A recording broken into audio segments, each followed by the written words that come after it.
សរសេរ script កាត់វីដេអូនិងបង្កើត content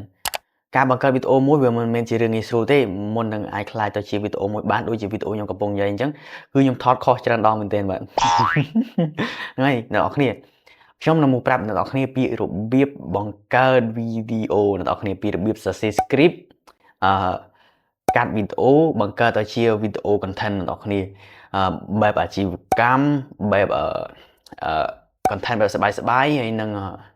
បែប film maker នឹងត្រូវធ្វើបែបណាដើម្បីឲ្យវីដេអូអ្នកទាំងអស់គ្នាមានភាពទាក់ទាញនិងការចាប់អារម្មណ៍ពីអ្នកទស្សនាអ្នកទាំងអស់គ្នា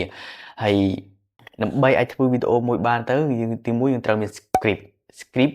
វាមាន hook វាមាន body វាមាន CTA អីអ្នកទាំងអស់គ្នាបាទអានេះសម្រាប់យើងធ្វើបែបអាជីវកម្មអ្នកទាំងអស់គ្នាទោះបីយើងធ្វើបែបកំសាន្តក៏ដូចគ្នាដែរ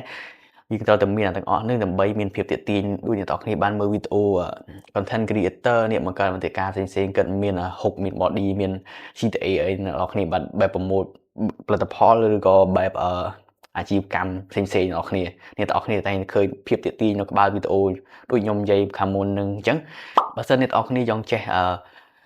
ធ្វើរឿងទាំងអស់ហ្នឹងអ្នកនរគ្នាកុំភ្លេច comment នៅក្រោមវីដេអូខ្ញុំឬក៏ចាំមើលវីដេអូបន្ទាប់របស់ខ្ញុំនឹងចេញជាវីដេអូជារៀងរាល់ថ្ងៃប្រកាសអ្នកទាំងអស់គ្នាហើយបញ្ជាក់ថាខ្ញុំមិនមែនជា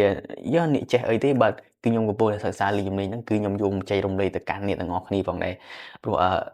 និយាយថាបើសិនយើងរៀនអត់យើងបានអត់យើងអត់បានបញ្ចេញអ្នកនរគ្នាបើសិនតែយើងរៀនហើយយើងអត់បានបញ្ចេញទេវាចារៀនបានតែរៀនអ្នកនរគ្នាខ្ញុំមានអារម្មណ៍ថាខ្ញុំមិនដឹងថាធ្វើអីរាល់ថ្ងៃបាទនិយាយរៀនរួចកប់ទុកចោលថ្ងៃនេះខ្ញុំនឹងមកប្រាប់អ្នកនរគ្នាដូចក៏វាអាចថាជាវីដេអូដែលខ្ញុំធ្វើទុកមើលខ្លួនឯងផងដែរបាទហើយបើសិនតែចង់ចេះដូចខ្ញុំនិយាយខាងលើហ្នឹងចា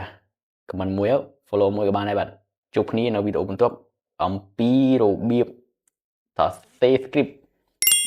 កាត់វីដេអូ